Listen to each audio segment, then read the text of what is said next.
பாட்டு பொண்ணு, இனிமே நீ பயப்பட வேண்டியது இல்லையம்மா.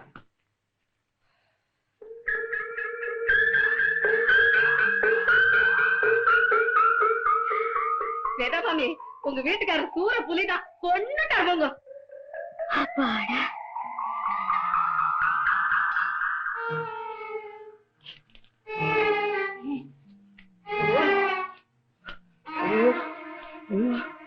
மாமா, அது எரிக்க போறா புதைக்க போறா?